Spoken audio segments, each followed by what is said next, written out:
महाराज जी, आपके चरणों में कोटि कोटि प्रणाम। गुरुदेव, मैं एक नाम पर नहीं टिक पाता। आपके श्रीमुख से नाम महिमा सुनी तो राम नाम जपना शुरू कर दिया। फिर पूज्य राजेंद्र दास जी महाराज जी के मुख से सुना कि एक सियाजू का नाम 1000 राम नाम के बराबर है, तो सिया राम नाम जप करने लगा। कुछ दिन पहले पता लगा कि राम जी भरत भरत जपते थे, तो अब सिया राम भरत जपने लग गया। महाराज जी, अब मतलब आगे का डर है। हम कहते हैं राधा राधा नाम जपने से करोड़ों नाम अलग और राधा नाम है, क्योंकि स्वयं हरि जपते हैं, हरि रसना राधा। तो अब सिया राम भरत राधा।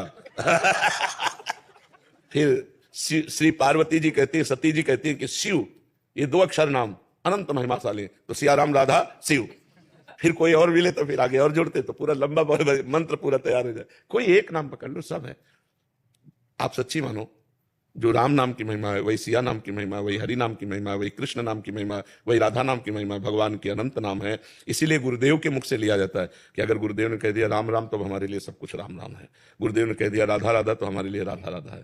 तो ऐसे फिर मन भटकता नहीं कि हमको तो अधिकार नहीं है सब जपने का, हमारे गुरुदेव ने हमको कहा है राधा राधा जपो, हम राधा राधा जपते हैं। इसीलिए श्री गुरुमुख का जो नाम दिया हुआ होता है बड़ी जल्दी सिद्ध हो जाता है। ऐसे नहीं महिमा सुनते सुनते जीव भटक जाता है। अब आपको महिमा सब संतों की अलग अलग अनुभूति है ना।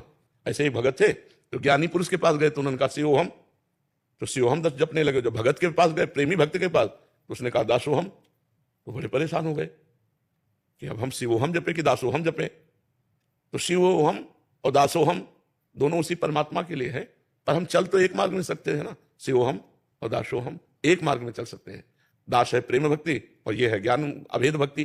तो हमको समझना होगा कि हम 2 मार्ग एक साथ नहीं चल सकते, एक मार्ग चल सकते हैं।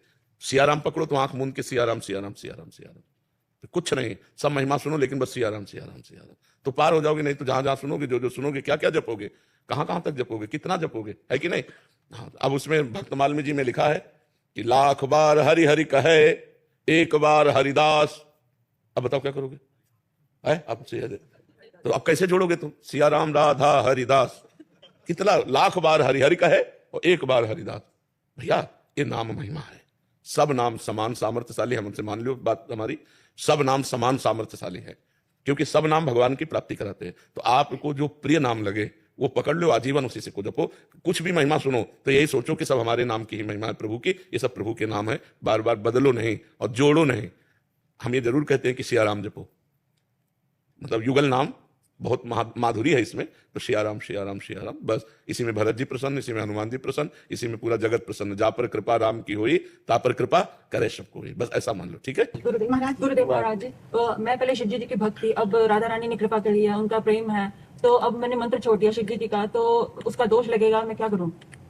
नहीं, भगत से नहीं होता। गुरु मंत्र लिया है, लिया था मंत्र, लिया था, पर थोड़ा कुछ दोष दृष्टि हो गई थी। तो मंत्र में क्या दोष दृष्टि, मंत्र किया था पर अब आस्था श्री जी में है। भाई जब तक हम अपने गुरु पर श्रद्धा नहीं रखेंगे, हमारी बात लिख लो, तब तक हम किसी भी महापुरुष से जुड़े उनसे श्रद्धा नहीं टिकेगी।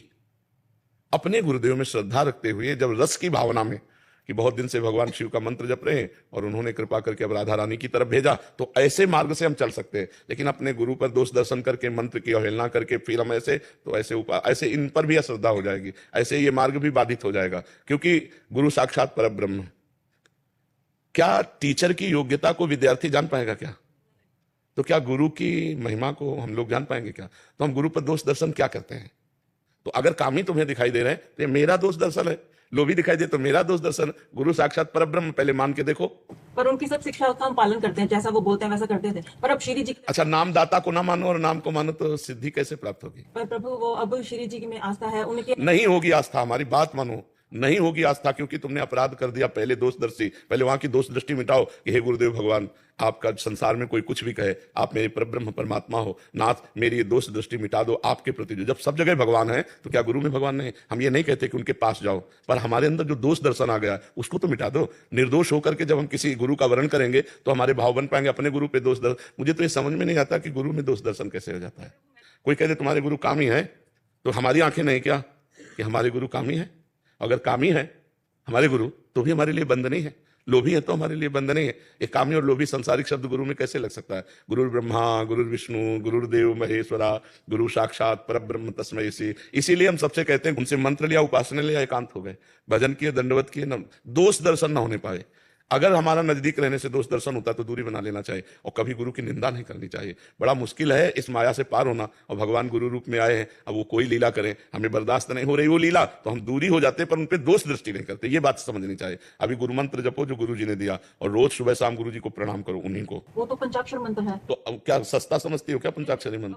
विश्व ब्रह्मांड को हिला के रख दे इतनी सामर्थ्य पंचाक्षरी मंत्र में। अब मैंने शिव बाबा से ही प्रार्थना की थी कि मेरे को इधर प्रेम भक्ति दो, तो इधर का मार्ग दे दिया उन्होंने। अब सारा प्रेम इधर।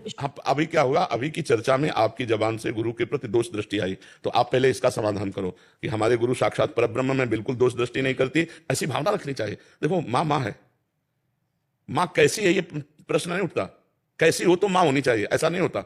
माँ है, अब इसके बाद जो है सो है, पर वो माँ है, गुरु है, और वो जैसे हैं वो जाने, हमको जो उन्होंने दिया वो हमें अपने मार्ग में चलते रहना। गुरु की निंदा करने वाला कभी भी किसी भी सतमार्ग में जाए वो सफल नहीं हो सकता, क्योंकि गुरु तत्व तो भगवान है, भगवान ही गुरु है, दूसरा कोई नहीं है। तो देखो हमें अपने गुरु में भाव रखना है, हमें गुरु से भाव विमुख नहीं होना।